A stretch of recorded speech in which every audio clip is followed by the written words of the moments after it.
We are all here. The tone is good. We are continuing on our way to Tone Town, which coincidentally, when I geotag Tone Town, it happens to be in Japan.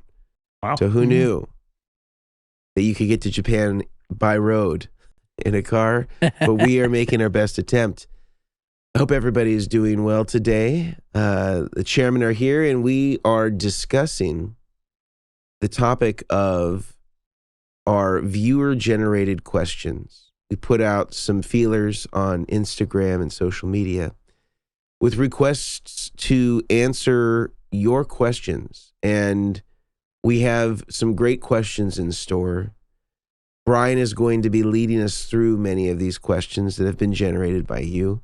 And so we're hoping that this is something that you find valuable, especially if you were the one that posed this question, and that maybe the answers in this roundtable fashion will be valuable to everybody that's listening. They can help improve their tone and pedalboard and get them a little bit closer to Tone Town. So with that said, I'm going to turn it over to the great Brian Omilion, and let's get into these questions. Let's waste no time to answer people's burning hot questions. Absolutely. All right. Well, as you can see, I got quite a few, so I'm just gonna. If you're looking on Brian's, or if you're looking on the YouTube, you see Brian's just got a phone full of questions. First question is going to be the most underrated pedals on the market. Said pedals. I mean, I think we could limit it maybe down to one or two, or maybe two or something. Okay, two each. Underrated. Let's just do two each. We'll keep it simple.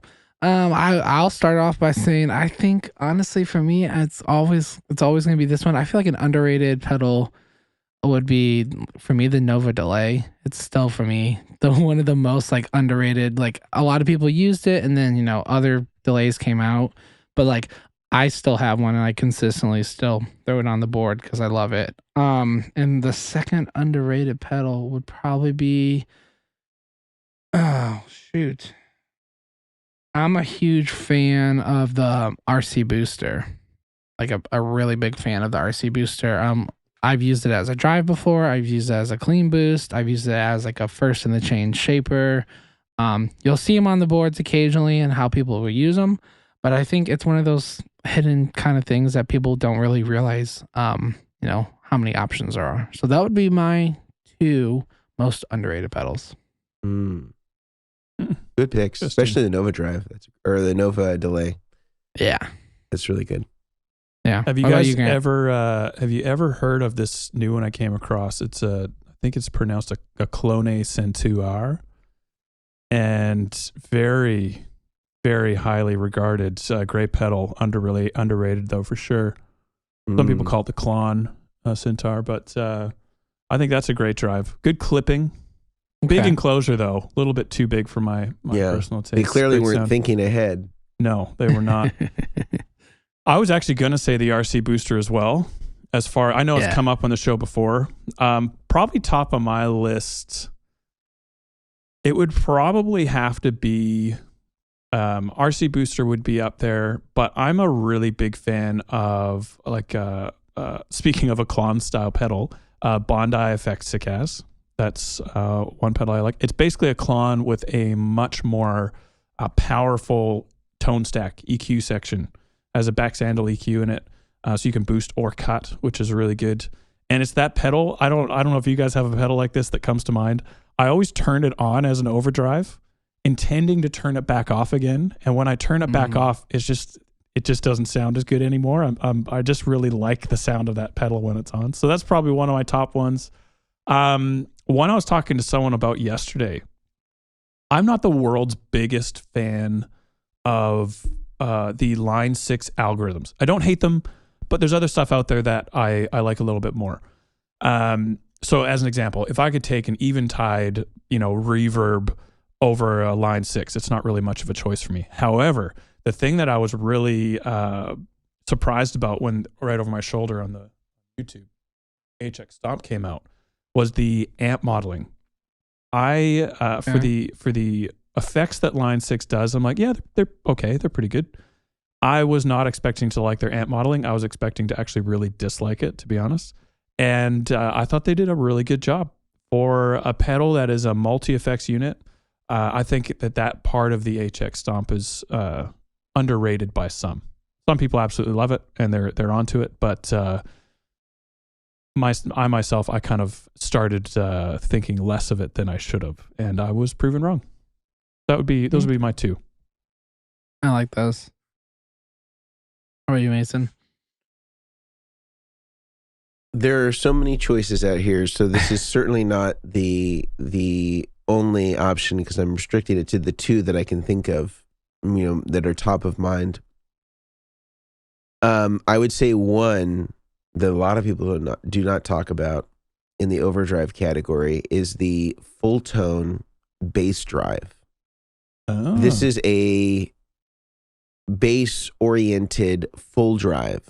And the thing that I like about it is that it addresses some of the low end things that happen with the tube screamer. Often, it's completely cut out. And this kind of is like a tube screamer with this low end presence so that you have a little bit more of a balanced EQ, but also some of the flavor of a tube screamer. That's a really, really cool pedal that not a lot of guitar players used. It kind of has a little bit of a Nobles-ish sound to it because that kind of has maybe a mid-range-ish quality, but maybe more low-end. Really, really good. Not a lot of people used it. Certainly not a lot of guitar players. It's really cool. Another one that is a sleeper, and this is just sort of like a general, overarching sleeper series, which is all of the Hardwire series from Digitech. And primarily the reverb, the RV7, which has a Lexicon chip, and the delay, which also has a Lexicon chip and can do like those circular delays that the racks used to do. It's all there. That whole series has some really, really good stuff. So yeah, Digitech Hardwire, but in particular delay and reverb, and the full tone bass drive, which is for guitar. Not necessarily just for bass. Yeah. You could use it, of course, on bass and it would sound great, but it's a really great tube screamer. Nice. It has that low end, that gets brought back into the circuit. Are either of these currently on one of your boards, or is it just ones that from over the past? The RV7, well, a version of the RV7 is on one of my boards. Pardon me. I have the Digitech Polara, which is the same algorithm, just in a smaller enclosure, sort of the next generation after the Hardwire series. So same algorithms, just a smaller, differently painted enclosure. Nice. Very cool. Okay. Well, I have another one. It's kind of a question. Okay. A question, kind statement. Of question. It says, are you guys willing to make an Olive Garden themed pedal? The breadstick might be a good name.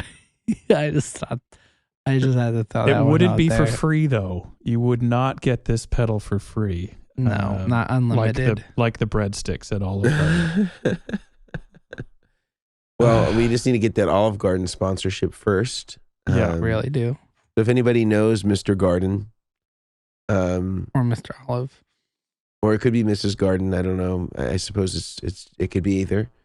So if you know the Garden family, you're welcome to introduce us, and we can talk. We can talk numbers. Whatever it is, I feel there needs to be a lifetime, lifetime of free meals. Actually, I think I've been to an Olive Garden once or twice in my life. I don't think there's one within 50 miles of where I live. So they may get the better end of that deal. Right. Would the pedal have to be sold in a baker's dozen? 13th free. Yes, they have Olive Garden in Canada. They do, actually, not too far away from me. I'm kind of the same as you, though. Even though there is one close, I'm not rushing over there to go and eat every week. Unfortunately, we have them on like literally almost every other corner. It's like Starbucks in Texas. It really is. It's those like, breadsticks, man. They get you in the door. I'm like, I try to convince my kids. I'm like, you want to go Olive Garden? Like, I don't like them. They got breadsticks. Like, okay. Yep, they've got carbs. What do you think of the Voodoo Lab dingbat? That is another question. That's just it's like a pedal board that has like a true bypass switcher built into it. Is that the one? Yeah. So it's there's no programmable. I don't know if it's. Let me see if I can look it up. I don't think I'll make I've sure ever the screen share is engaged here, a Brian, so you can show us the dingbat. I don't think I've ever First of done all, a very setup brave with the name. Very brave. The dingbat. That's I would have loved to have been in that marketing meeting or that planning session for the product. What do we call this new pedal board? True bypass stripper. True bypass strip. And I'm curious what the leap was from pedal board with switcher to dingbat. I can see Josh Fiden from Voodoo Lab in there with a glass of Merlot, just with names on a dartboard. Dingbat. Blindfold on, throw it at the dartboard. Okay, I guess it's dingbat. So the dingbat is coming up to me as it's just a pedal board. Well, no they have different names. Oh yeah. So they have one. They have a here. I'll show it right now. Let me share screen. They're just up there in Santa Rosa, California. Yeah. So this is throwing darts. If you're watching online, if you're angled listening, board. Okay. Yeah. Envision. The deck is just the board, though. Yeah. It's not like it's you have to get the enhanced one if you want you have to get the one with the PX. Correct. Okay, yeah. So there's different versions. If I click, but if you just go to dingbat, the dingbat is just the board. Just the bat. Yeah. Just the bat. Just the board. Just the bat. Are those D sockets? Can you do kind of panels on the front? Is that why the holes are there? The audience facing side? I think those are for the power supply, probably. I think those are for probably likely so they can fit their courtesy jack, or if they have a Voodoo Lab, it can, not a Voodoo Lab. The Mondo has a longer, AC out would be over here. I like that idea. I think, there have been pedal boards in the past that don't take into account the courtesy outlets or the IEC in or any of that. So that's cool. Correct. My biggest thing with pedal boards like this is will it, and it looks like this does, but will it fit a finished pancake plug and or a finished right angle MIDI? Because there have been boards in the past that have not thought that far ahead. And you have to if you want to run cables underneath, you have to make half of the cable, thread it through the holes, and then solder the other side of the cable. I'm just like, of all the things to not consider, will a common cable fit through this hole size that we have in the board? So it looks like this doesn't have that problem, which is great. Yeah, I mean, looking at it, they have the support, piece in the middle, which helps. It looks a lot of the, bent aluminum companies with the folds and everything. For me personally, it has quite a bit of these excess holes, the run cabling stuff, which sometimes is a plus, sometimes it's not. It makes it difficult to mount pedals, though. It does. You have to have a really weird orientation where it's not exactly symmetry. There's not symmetrical on the bottom of the pedals where the dual lock exactly. And you can't see it at this top view, but this view, they have a lot of these little punch holes. I don't know if that's for mounting their power supplies. Yeah, has to be. I mean, it would only make sense. There's some recessed or what is it? Where it's a pocket hole, countersunk. Yeah, that's what it is. So I mean, there's a lot of options. I always tell people when you see this kind of stuff, that's like a lot of people ask about the rock boards, like those kind of things, like stuff that has a lot of holes and surfaces sometimes are not always the easiest to mount stuff on, or because if looking at the dingbat, you have to really strategically place the anchor squares and stuff, where they're going to go and how they're sometimes you can't do, all the way across the board to do a nice channel because you have multiple of those holes, because a lot of those, whatever they call them, pedals, cable slots, or I've heard hot dog holes. I've heard all sorts of Hot dog holes. Yes, a guy I used to work with, I was like, what are those? Are those like cable slots? He goes, oh no, they're hot dog holes. Hot dog holes. They're more like cocktail weenie holes. That's what I was saying. I was like, well, I don't know what kind of hot dogs you're eating, but those are a little small. Those are Super Bowl baby hot dogs. Carrots. The little baby Smokies. Carrots. Yeah. Little Smokies, yeah. So, I mean, the dingbat, I mean, without having one physically and the tester and everything, like it has the aluminum and everything, the really just comes down to like, is that like that's the size of it? Is like the holes, the kind of thing. That stuff doesn't bother me, I don't think, as much as it bothers you guys, as far as the Velcroing of the pedals and the channels and all that. I think I'd personally prefer more holes like that than less, because the thing that really frustrates me is when you have a flat board like that and you need to get a cable underneath, but there's no holes nearby to do it. And so I think to counteract the downside of there being a ton of holes, I do my whole layout and then I place the Velcro or the dual lock on the board first.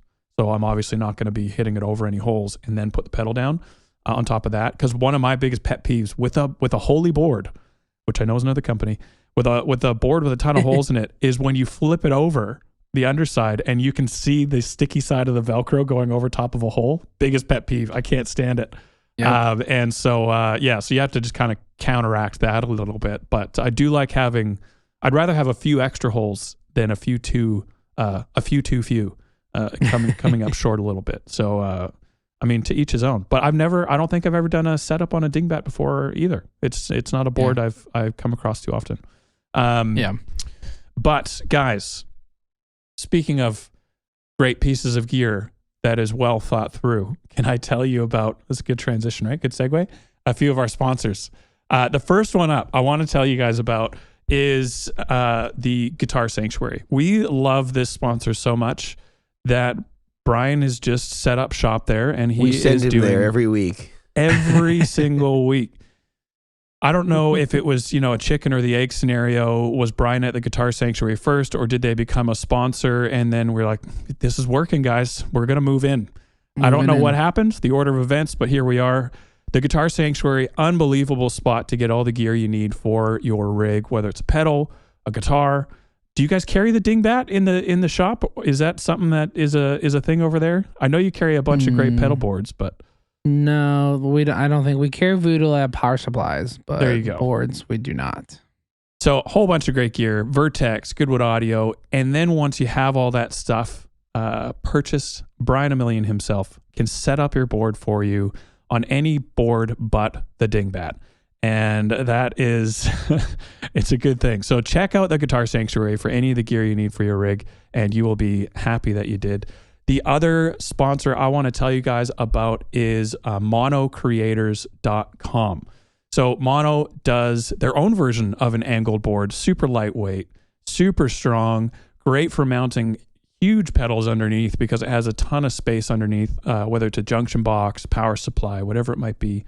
I'm a big fan of their pedal boards and their soft bags for their pedal boards. I think I told you guys a little while ago, I was forced by the airline to fly my large pedal board in a Mono soft bag underneath the, in the luggage area of the plane. International flight from Australia back to Vancouver, showed up perfectly fine, zero damage. So very strong. Brian has their whole line of backpacks pretty much for all of his needs, and Mason has chatted at length in the past about the double guitar bag, whole bunch of different accessories, bags. Mason has his hand up, please. No, I was pointing that if you look behind me, there's a Mono bag back I there. thought you wanted to just sing the praises of the dual guitar bag or the gig bag, which I'll do it for you. So a ton of great gear from Mono as well. And to top it off, if you use the code Chairmen, you can get 10% off your order at monocreators.com. So check it out for a whole bunch of great gig bag, pedal board, backpacks, whatever you need. If you need to transport it, Mono is the place to go. Lastly, BTPA or Bestronix. This is a place, if you're building your pedal board and you need accessories, plugs, cable, something that's hard to find for your rig build, BTPA will have it. They are small enough to give you personal service. Just ask for Brad, and large enough to have everything you need for your pedal board. So check out btpa.com or Bestronix. And again, if you use the code DACHAIRS, DACHAIRS, you will get 10% off your order at btpa.com. That's it, guys. Those are the sponsors. Let's get back into it. I honestly don't even remember where we left off. I got so excited to talk about these guys. So I'll pass it back to you, Brian. Yeah. Well, let's we've just finished up talking about the dingbat. Yeah, the dingbat. I'll pick another one and then we'll get one from you guys. Right. Simplest wet dry wet setup possible, as minimal as you can get. What are you guys' thoughts? I would say basic things you need to consider is a way to send signal to your dry amp. So that's like, if we're talking the simplest thing possible, you need a way to split your signal to get signal to your dry amp and then also carry on to your wet effects. And other than that, I mean, that's kind of the key ingredient for a wet, dry, wet rig. My biggest thing, I don't know about you, Mason or Brian, my biggest thing when people talk about a wet, dry, wet rig is I need a way to mute my dry amp, because it really kills me when I need to have more of maybe an ambient sound or something that's a lot more saturated in the wet effects. But if you can't mute that dry amp, then you're always going to have that, that dry signal without any wet effects on it always coming through. So I've had maybe one or two customers over the years that didn't want a dry mute, but after I explained that, they're like, oh, yep, that makes a lot of sense. And it's something that people don't think through when they're thinking wet, dry. And the only other thing I would say, and correct my definition, guys, if you want to, a wet, dry rig, for those that are like, hear about it all the time, not really sure what it is, you're basically splitting your pedal board signal chain into two sections, and there's a bunch of different ways you can do that. But basically, one amplifier or output is dedicated for your dry sound or the kind of the pick attack and potentially overdrives and gain. Another amp is separated for just your dry feeding into your wet and then into that last amp, so it gets some of the wet effects as well. Whole bunch of pros and cons to it, which we've gone over in other episodes. But yeah, you're splitting up your rig a little bit differently than stereo. Yeah, I don't know. What do you think, Mason? The most basic, I think, would be a line out box. First thing you need. There's a couple of companies that make one. I think the best of them is the Sur one, because it's got isolation on it.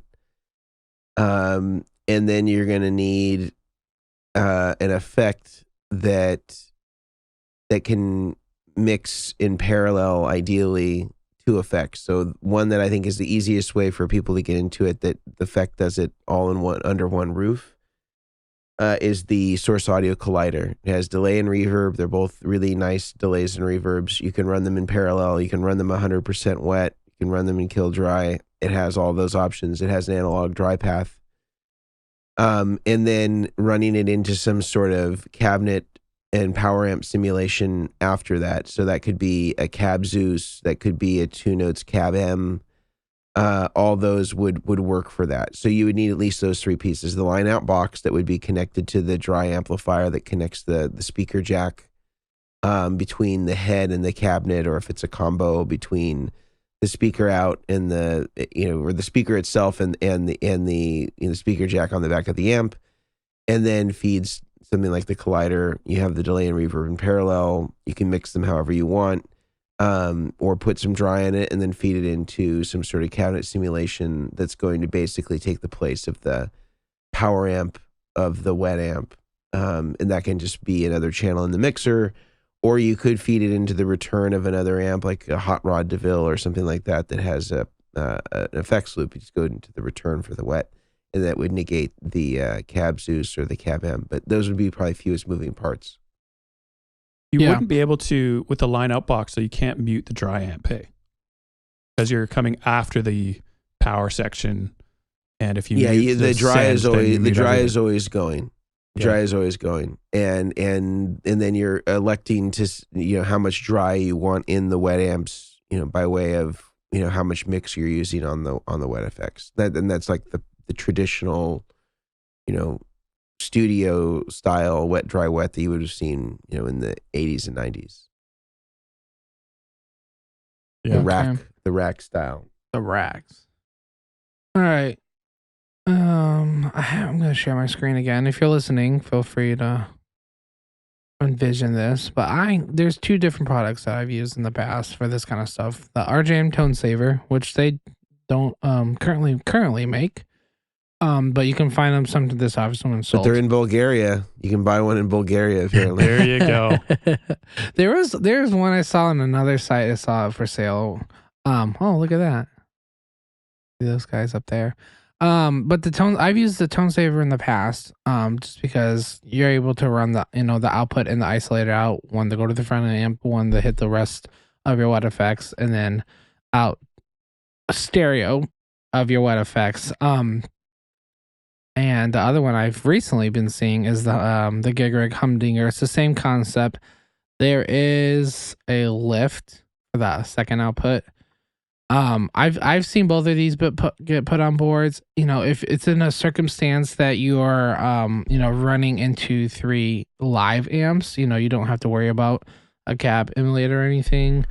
But if you are, there's different things that you can utilize. I've in the past have done a simple wet dry wet by using the Iridium, running into the Iridium and running the left. I think I had the input sum to mono or a dual mono. I can't remember how I had it set, but then the left going out to a direct box, and that was a dry, and then the right was returning into the wet effects and going out, converting into stereo, hitting a stereo direct box. So that, I think we talked about that. It was one of our first couple episodes that we talked about doing some kind of wet, dry, wet setup. And that for me was the simplest, is because the Iridium was placed after my dry effects, but before my wet effects. And the concept for me a lot of times in the beginning was but then I have to have some kind of cap thing at the very end of the stereo chain, because the Iridium is so far in the beginning, which I have learned that is not the case. So those are probably my two favorite line isolated products right there, as well as a simple way to do the Iridium. Another way you can do it, and I think this is where I'm definitely much less of a traditionalist. I have to be able to mute my dry amp. The line out box, I know Mason used that a lot. Obviously gives you a really strong, healthy signal to work with, which is awesome. But I just have to be able to mute the dry amp. So even I know we do an isolator box, which is kind of like a humdinger or tone saver, but you get the phase flip and the ground lift, but then you can remotely mute the dry out as well. So if you have an RJM, you just use a function switch and you set a preset to mute the dry amp, and you're kind of sorted and good to go. But I do see the pros of the line out box. So if you can't mute, or you don't need to mute, your dry amp, that would be such a great way to go about it. I think I would, if I had to go for simplicity, if that was my biggest thing, I would probably replace the collider with something like an HX Stomp, even though the algorithms are not my favorite. Because if it's simple, then you have amp and cab sim, you can still go parallel, you still have MIDI if you need it, even though it's getting more complex. But there's a whole lot built into that. You could do all your modulation, then split to parallel. You could do your amp and cab sim, then go out even balanced. Does it have if you an analog to. dry path though on the Line 6 stuff? That's a good question. I'm not sure. Because then it'll turn into a latency issue. That's the challenge on some of those when you're using it like this. Yeah. Yeah, I'd have to check on that. That's a good question. I have a feeling it doesn't, but I could be wrong. All right. I'm going to share. I didn't realize you guys had this isolator box. So if you're watching there, you can see it right here. There's a great video. And it's literally it's the same as a humdinger or a tone saver. It's a buffered split with a transformer and a mute. With some isolation. Like that though. That is very cool though, for the price especially too, and the size of it, because it is the same size as the output or the Audition, which are, I don't even know what that enclosure size is. It's 1590B. Yeah, or 1590B. Yeah, it's awesome. I love it. I like how simple it is. Another great product. How about we pick one of your guys's questions if someone has one handy, and I'll there's a couple of these that are like, what chairs do you guys have? I don't know what kind of chair. It's a computer chair. Yeah, it's a computer chair. Like that's what my chair is. So I think Amazon supplied my office chair. And the chair I'm sitting in now is a booth off Facebook Marketplace that I got for free and retrofitted. Yes. Yeah. I like it. This is real pleather, guys. I like it. I like their color. Mason, do you have a question? Okay, I'll do one of the ones that I have. So one of the questions is favorite 2-in-1 overdrive pedals. Okay. I'm going to be honest, guys. I don't really use 2-in-1. I'm trying to think of the last one I've had on my board. I don't know if I had the King of Tone on my board for a while. But I might save that for my next question of I just never connected with it. Same. And the protein is great, but that's kind of a simple answer. Double barrel does a good job, although I've never had one on my board and had it stay on. I don't know. Brian, do you have any doubles that you really enjoy? I have two. They're both on. I have two smaller boards at home. I don't know why I have smaller boards at home. I only ever use one board. I think it's just for fun because if I have pedals just sitting on a shelf, I feel like I have to either use them or sell them. So throwing them on a board just makes it seem like I use them. There you go. You just build more boards. But I do use the protein on one smaller board that I have, and I really do love it. I think it's a great pedal. The other one is actually a newer product that a friend of mine's company has come out with. It's like an overdrive and boost pedal in one by Westerlund Audio. It's a two rock style with a boost. Called the one I've posted some videos and shared it. Two rock style overdrive. It's not two rock style. It's a Dumble style, like Dumble voiced overdrive with a boost on it. Okay. Which is very different from what I'm used to using because I usually use like a Jackson Prism and a Mulholland Drive. Like those are like my main overdrive type sounds that I have on literally right there. I'm fixing my board for Easter. Those are probably the only other 2-in-1 type drive pedals I use. I've had the double barrel. I've had the State Line, I think it was called, the JHS State Line. They had one. They had a couple other ones.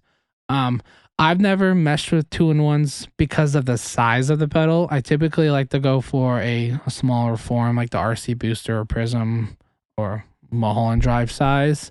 So yeah, I would say those are my two.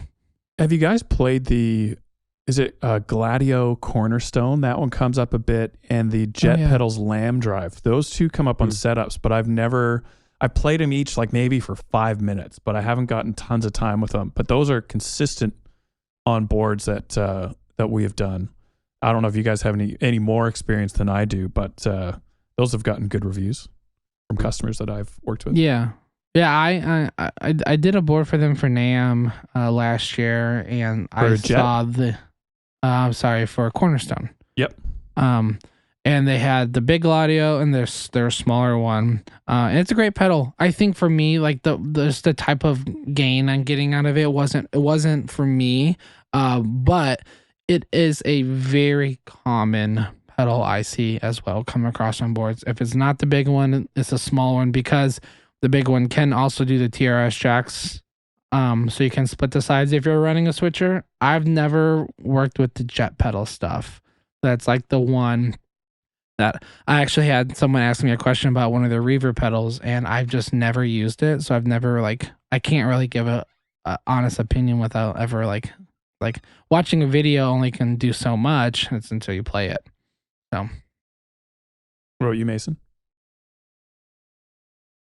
I'm trying to think of like any dual pedal that I've ever used. The only one that comes to mind that I've used is our Steel String Supreme, but it's not really a 2-in-1. It's like it's really the same pedal.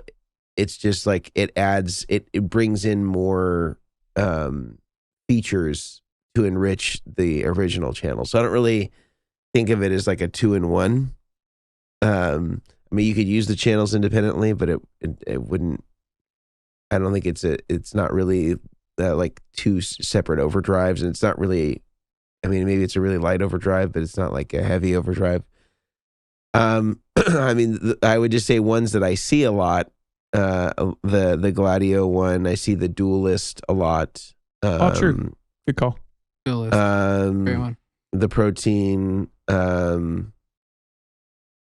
I would say generally, this is just a separate aside in the pedal world. Most people on the manufacturing side view double pedals as really hard to sell, especially if they represent existing products that are in their lineup, because often what it does is cannibalizes those individual products, and people are like, well, why would I buy, for example, like, a Vertex Boost and a steel string for $400, at $200 each, and I can buy the combo version for $100 or $250. So I get it for $150 less if I just buy 2-in-1. So sometimes it can be a difficult sell, and companies end up not finding them to be that beneficial. I mean, certainly there's been a few that have come through and been really great, and people really love them. But it can also be really, really difficult to make it marketable long term without sort of undermining other stuff in your product line. So just a reason why maybe we don't see tons and tons of them. But with that in mind, I would like to stop to talk to you about some of the sponsors that make this episode possible. Firstly, our friends over at Sweetwater and their Sweetwater Gear Exchange. It is a great, great service for us all that love to buy and sell our gear. Now, I've been a long-time user of Craigslist. I had been a long-time user of Reverb, but I found myself sick and tired of having to pay the fees associated with Reverb, and I've been tired of the flakes on Craigslist. And so what we have and what we're left with is the Sweetwater Gear Exchange, which basically combines all the great things I love about those platforms without the things I dislike about those platforms. And the really cool thing that Sweetwater allows you to do is that they allow you to keep 100% of your earnings as a seller, so long as you decide to take those earnings and put them onto a Sweetwater gift card. If you're somebody that's buying stuff like me all the time at Sweetwater, it's a great way to go to ensure that you keep every single dollar that you earn on your used gear. So Sweetwater Gear Exchange, you can head over to sweetwater.com/used. You can set up an account for free, get buying, get selling. I've had nothing but great experiences. Highly recommend that you check it out. Secondly, I would like to talk to you about our friends over at Stringjoy. Stringjoy has some really, really great strings. And as somebody who has been a string destroyer my whole life, I've always struggled to find strings, firstly, that were not coated, that could last me more than one session of playing. And they certainly have that. They are incredibly well built, handmade in Nashville, Tennessee. And I'm really excited to even try their coated strings, which I haven't tried yet, to see how those last comparatively, because I don't really like to use coated strings. I just have to use them because I destroy strings so quickly. But their regular strings seem to last me at least 2 or 3 times longer than normal strings, and I can't wait to see how the coated strings last. And I'm just really impressed with everything that they do, and they offer our listeners 10% off by using the codes BOARDS, BOARDS, 10% off anything at Stringjoy. They also have subscription services, so you can get strings delivered to your house every month if you're interested in that. So go check out stringjoy.com. And do I have one more sponsor today? That's it. Nope. That's it. Just for you, too. For you. That's it. We're gonna save the rest for Grant. So that was 2-in-1 overdrives. Is that right? Correct. Yep. 2-in-1 overdrives. I think that we've spoken our piece on there. Unless you have some more that you want to add. No, you actually you said Duelist too. That was another one I meant to say. I see that one a lot. And I also see that the Tim, like the newer version of the Tim. I see that Yeah, I don't see it as often. I do see it. I had one client who I did like this massive blackout board, and he had all these like black overdrives and all the black strimes, but then he had the blue Tim. So I think he ended up swapping it out for like that thing and spray paint it. Yeah, something. Yeah, and that was everyone's comment too. Like the controller was black, everything on the unit was black except the Tim. But that's another one I see. I bet that customer is just a pot stirrer. Hey, he just likes to, just for all those OCD client or OCD people out there, you see this all blackout board and one pedal, and that's blue. just. I had multiple requests to be the Photoshop it, and I was like, no, I'm okay. I can Photoshop, but not that. Hey, I Photoshopped the KTR to look teal for April Fools this past week, so 900 people asked if they could buy it from me, which was fun. Question on wireless systems such as Boss, the WL50, WL60, or other good units. I mean, I don't get a lot of wireless units like requests. If I do, I'll occasionally get those. Like I think it's the the big GLX? Bulky. The one that's the GLX. The one that looks like a tuner. Yes. Yeah. It can also be a tuner. I have a couple of them that I put on boards before. I mean, I've installed rack wireless units, the Sennheiser stuff. And your guys' building, do you have a certain, one that you recommend or most, the one that you mostly see? I think the best wireless unit is just a longer cable. I try and avoid wireless, to be honest. I think if you're trying to build a rig, and I'm not saying that I'm anti-wireless. This is a safe place for all types of signal transmission. But if you can use a cable, then a cable is the way to go. I mean, if you're talking about the most rugged rig you can come across, it's not going to have a wireless unit in it, although there are great products out there. I just think there's battery failure. There's, interference you have to consider. There's different venues that some will interfere, others will not.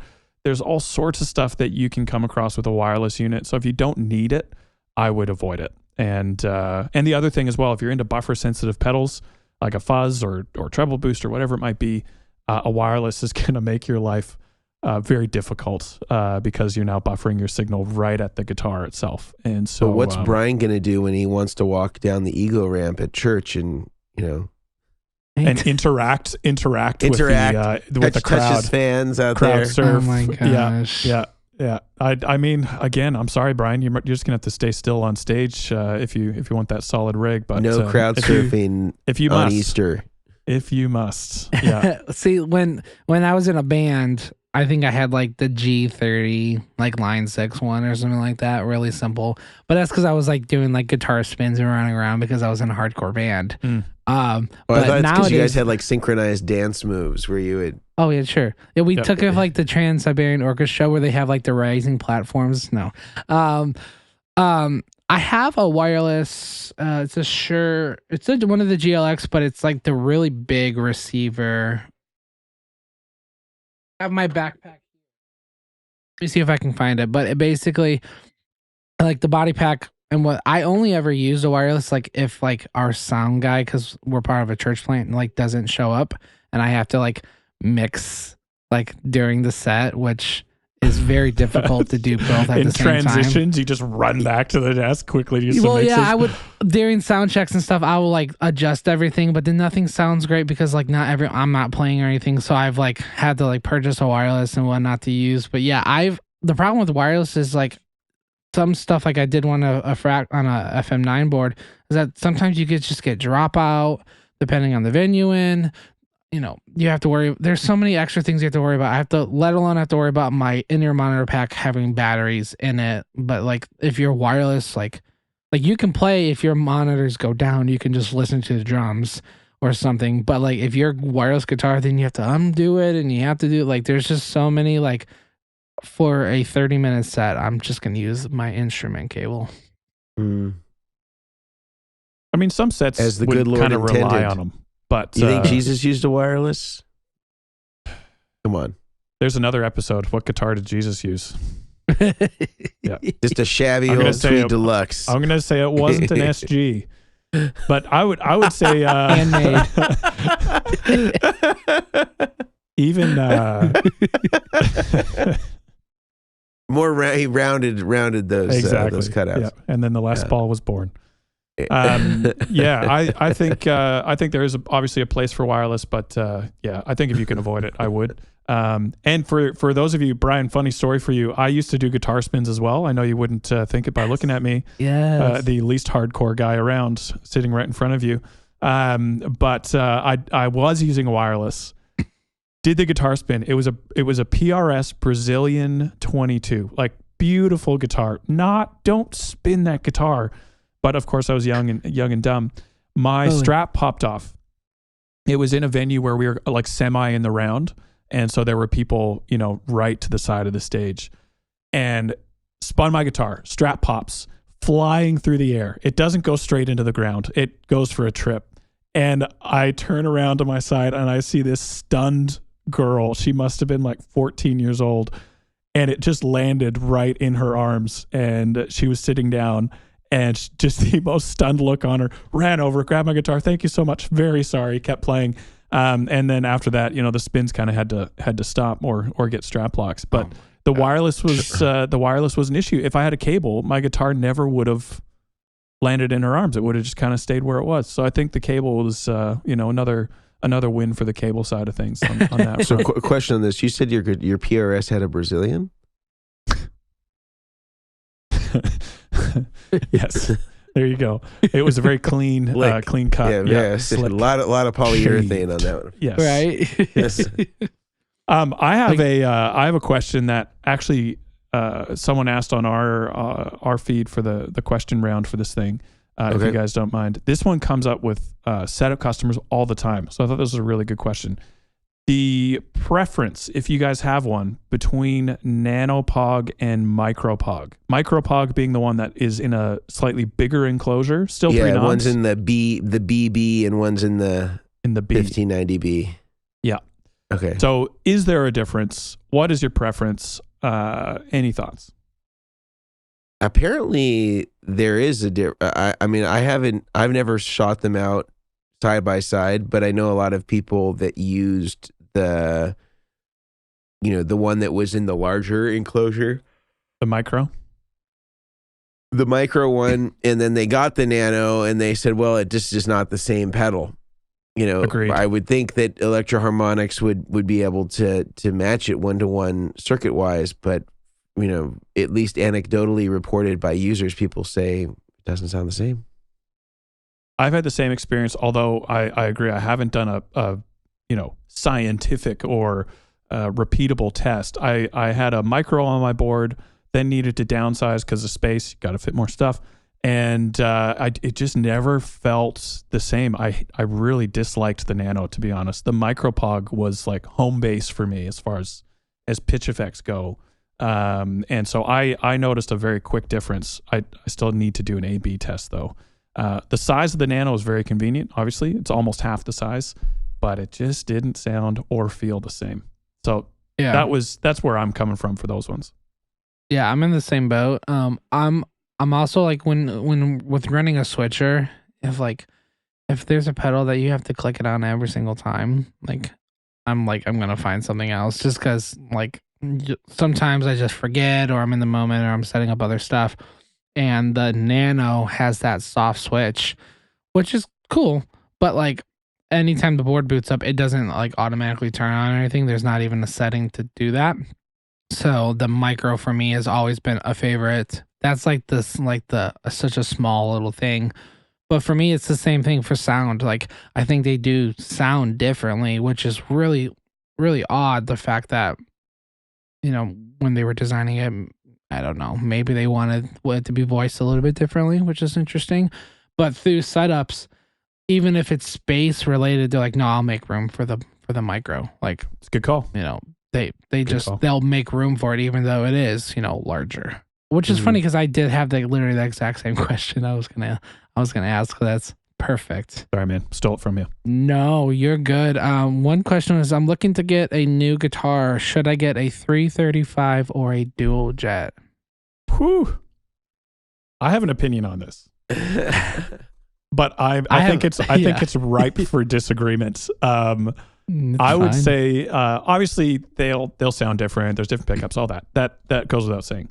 I think the first thing that comes to mind is how you're going to be using it. Are you touring with it? In my mind, and again, this is where please disagree with me. Gretsch guitars, I love Gretsch guitars, but I think they are not built for the road. I think they are a finicky guitar that needs to be constantly adjusted and tweaked. And so in that mind, like if you're touring, 335 without question, because it's a much more stable guitar. If you need that Gretsch sound and you're not touring or you have a tech coming with you, then I would probably go Gretsch. And because I don't personally bond with a 335. I love the sound of a duo jet, but yeah, I think for touring, it's without question a Gibson, the 335. What about you, Mason? I mean, looking. He's going to pull out a 335, aren't you? There you go. There's your answer. I love that one. What a beautiful color. For those on YouTube, Mason just pulled out a gorgeous 335 in it's not cherry. What is it? I don't know what they call that color. The beautiful red. I mean, it's faded. I mean, it's a real one. It's from '68, so it's had some time to patina. That's beautiful. So you're obviously you're a Gibson man. Well, I think the 335 is just a classic, a very classic instrument used on a lot of hit records. Excuse me. The Gretsches have a very specific and unique sound. It's one of those things where somebody's asking, sort of a question where we're to make a recommendation with maybe totally dissimilar context. It's like me saying, well, I wear a size 12 shoe, so you should wear a size 12 shoe too, because it works so great for me. Yeah. It's sort of like a recommendation that is, like it's kind of hollow because I don't really know anything about this person's playing. I don't know anything about their guitar technique, what they gravitate towards. I can just say that if I'm in that situation, I'm choosing the Gibson. Yeah. So as someone that owns 3 Gretsches, including there we go, one of them that I have set up. Send that my way, please. So like the bridge is like this one. And if you're watching on YouTube, Brian is holding a Hannah Montana Daisy Rock guitar in shell pink, very gorgeous. I think that's vintage hardware. He upgraded it to. Exactly, best of both worlds. What Gretsch is that? And this is the Nashville double cut. We actually got it in trade, and I have a standing thing here that if we get a Gretchen, it automatically comes back to me to see if I like it, and if I do, then I immediately take it. And I will say with Gretsches, and I've went through Les Pauls, 335s. I went through so many different things, and I went through agree a lot with of you guys. phases. Lots of phases. Like I've had torn Strats. Levi's. Yes. Slim, leather pants. straight. You went through a lot of phases. Flat iron hair. Lot. I had long hair. I did have long hair. I don't ever know why I did that. For me personally. But I will say, like, I would pick a 335 because I have noticed that there is less maintenance, like adjustability that you have to do if you're on the road. Like the Gretsch, yes, I have to kind of get them set up every once in a while. But a big problem too is it depends on, what style of music you're playing, how hard you play it. If you're going in and out of weather, like different weather temps, like here in Texas, the weather just can't make up its freaking mind. Like it's always cold or it's always hot. It's always changing. So it kind of depends on how you're storing your guitars if you're hanging. There's so many different things, but like a big thing for me is pin bridges and those kind of things that kind of help. But before we move on to our final questions, I did want to mention 2 more of our amazing sponsors, and that would be Creation Music Company. as I have said and will continue to say, it is not a normal work day if I don't at least get 2 or 3 creation boxes in. I literally got back from vacation to find multiple creation boxes and one being delivered at the exact moment. So I would say check them out. They have amazing pedal boards, platforms, risers, cases, bulk supplies for cabling if you want to make your own, or if you want to order pre-made stuff, they have it. Using the code Chairmen 15 CHAIRMEN 15 for 15% off. It does exclude a lot of their custom cases or their bulk connectors because they are already at discount. But check them out. Go on creationmusiccompany.com. Another one is a new sponsor, which I'm very excited about. Hello. Very, very excited. Hey, it's my new sponsor, Horn. Yeah. It's Neural DSP. Yes, sir. If you are familiar with Neural, they have great plugins. They have the Quad Cortex. I'm excited to dive more into their stuff because they're great and they sound great. I had a FaceTime with a client who was setting up his quad and he just needed some options, and I gave him some options, and it was so easy to program it. But they do have a discount code for 30% off. The code is Chairmen, CHAIRMEN, for 30% off. It does not cover the Quad Cortex, but it does apply to all their plugins, but nothing that's brand new. I think there's like a waiting period. Days. Yeah, first 90 days. First 90 days. So like the brand new Mark II C+, which I can't wait to dive into. That is not, you have to wait it's been out maybe a month. So maybe another 60 days you'll be able to use that discount code on. But Corey Wong, Pliny, all the other ones that they have, Tosin Abasi. I have the Corey Wong one. Super good. Yeah. Just gotta say that. But I want you to tell us about the Seal rig that you built that had the Quad Cortex. That's super cool. So I did one for Seal, which he was actually the one I FaceTimed with. I was on vacation and I FaceTimed him just setting up, just like getting his quad set up to do different signal chains for him to switch between acoustic and electric. It was really simple. It was a Quad Cortex with Creation Music Company cabling, plugs and Mogami cabling on a Creation Elevation series board. So like we're hitting all the sponsors on this board. In a Creation case, I think I proposed to him a mono, carrying case, but he wanted a Rode case. But yeah, that, Neural is coming out with some really great stuff. The technology is really crazy and it's so small. I think Mason, you just got one and you'll be diving into it. So it's, maybe a future episode we'll dive more into the Quad Cortex. But yeah, those are all of our sponsors for today. I want to finish up with some final thoughts on, I had one person. This is an interesting one. Finish us off with some good questions.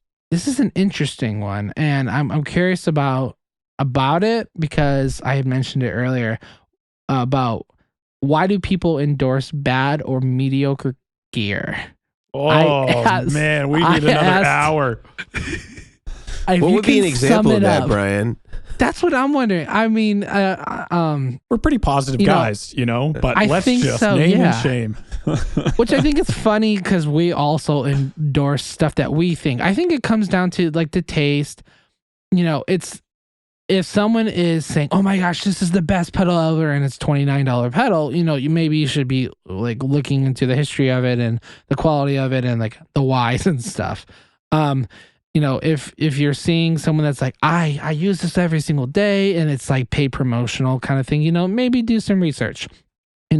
If you get people asking, I think, a big part of it is just, it's all such a personal opinion thing. And I think sometimes people are just so hard set on why they think, like me, I love Gretches. I'm very set on, I like Gretches. And that's my opinion. I have other people, I have a coworker who hates them, but that's just my opinion. So I wouldn't say that there's never like mediocre gear. I think there's mediocre taste. I think on kind of things like people, just to be honest about it, I think there's some people that just have different tastes on different things. Like my wife loves coffee. I hate coffee.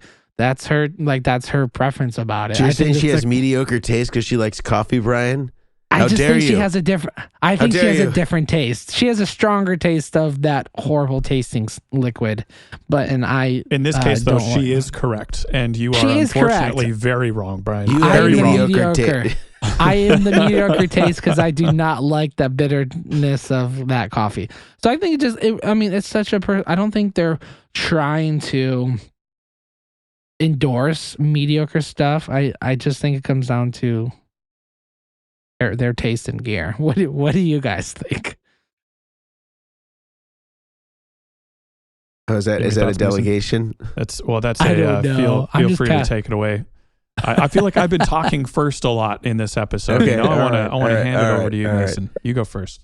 So I don't think that it always necessarily has to do with taste. Sometimes it can have to do with the financial side of being an artist, and in the way that an artist makes money is not just from album sales or touring. A lot of them have to have multiple income streams to make ends meet.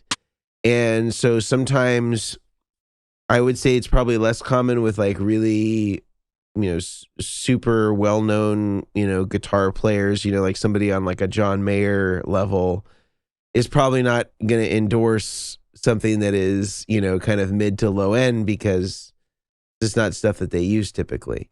But for guitar players that are kind of more, mid-level, you might see some, what you might consider to be an unusual or, questionable endorsement in terms of it doesn't seem to meet with, what you would have expected from them up until that time. And some of that does have to do with money. And a lot of the bigger companies can come to kind of mid-level artists and say, hey, we're going to give you a $50,000 a year retainer to use product X. And that's really easy money. And, maybe they've agreed to have the product customized, a bit to their liking. So maybe it has some differences from what ships to the customers. And I certainly know that to be true because I've worked on a lot of high profile people's pedal boards, and I've seen the signature pedal that they use and the ones that go out to customers, and they can often be very different. And so there's a financial element to this that I think needs to be acknowledged. I don't think it's always that, but it certainly is a component of it. And it could be a taste thing too. They like this thing. They've used it for a long time, and maybe it's not super high end, but they're, just known to use it. And that's just become part of their thing. And so that's what they endorse. I think that it really just is, it's a case by case basis, but I think probably, the dirty little secret is, some of endorsements are strictly financial arrangements and not much more than that. And the artist can presumably get their sound out of anything. They're professional guitar players, and they know that, they could make anything work, and they might as well make something work that's going to help support them and their careers and their families. So, I'm not mad at it. Yeah. It happens quite frequently. And that's just kind of part of the business. And I think as well with that, you have to be, with any recommendation, whether it's a paid promotion or someone that just loves their gear and wants to tell you about it, it really is something you have to take with a grain of salt. Even on this episode, this is what we do. We talk about gear and our recommendations, what we love and sometimes what we don't. But even our recommendations, I would take with a grain of salt, and there's no one perfect, one size fits all overdrive, guitar, cable, pedalboard. I like their reasoning behind their recommendation. I like why they said they like this pedalboard or the whole placement on the dingbat. Like that actually sounds like a similar reasoning that I would take. I think I'm going to give that product a try. Whereas a lot of these recommendations, you'll get the newest, latest overdrive pedal. You'll hear an awesome video through racks of processing. Like that sounds unbelievable. And the recommendation is, yep, feels good, sounds great, has all these different types of clipping diodes, you're going to love it. And you get it, and it doesn't live up to this huge, expectation and hype that was built up in this video. Well, it's just not realistic. And I think you have to take any recommendation. Let's try and remove the hype and take it for it, take it at its merits, and just know that you might resonate with it. You might really click with that pedal just like the person did on the video, but there's a good chance you won't. And, I think that just is kind of the revolving door of some of the gear in the industry, is you just can't get along with every, exactly. Like there's a new piece of gear every week. And you just have to know that you're not going to love every piece of gear. And that's just is what it is. That's kind of the beauty of finding, the diamond in the rough of that overdrive. Like I tried 15 overdrives and this is the one after that, all the weeks of trying different stuff and different settings, amps, guitars, combinations. It's hard work finding the gear that you really click with. And unfortunately, YouTube videos are not going to do that work for you. They will give you hints and tips and tricks, but you at the end of the day have to find what you really love. So I think it's a hard thing. The digital space is amazing and has opened up so much for us as far as communication and learning, but it just can't do that final ears test. You're playing, your rig, your amp. You just have to do the work yourself, unfortunately or fortunately, depending on how you look at it. But it's kind of the exciting part about being a musician is finding that sound. That's my very long-winded way of saying. If you can't, you should check out the Brian May headphone amp. I noticed that was the recent questionable artist endorsement. Okay. Interesting. He's like, you just plug it into your guitar and you're in your own world, and then you have this treble booster. Stairway to Heaven, right there. Yeah. Interesting. Yeah. Dang. Well, I would say, that was a pretty good chat about just some questions. There are plenty more. I think maybe we pick this up at a different time. Don't you guys have any kind of final thoughts on today's questions or anything you want to elaborate on? Or I'd say put any of the questions you'd love to see answered in the comments, and we'll try and get to them. We'll try and get to them there as well. And it's really good for us. If we didn't answer your question, put it there for sure. It's good for us to know your questions, so for future episodes we know what people actually want to hear about, rather than we'll talk about what we want to hear about all day long. But it's also helpful if you guys let us know. But that was great. I think some great topics covered. I'm glad we touched on the dingbat. Really happy we touched on that one. Thank you guys for bringing that up. And I think it was a fun episode, guys. All right. Awesome. Well, until next time, we'll hop back in Grant's Miata with the automatic transmission and continue to make our way to Tone Town. Until next week, gentlemen. Awesome. See you later. See you later. See ya.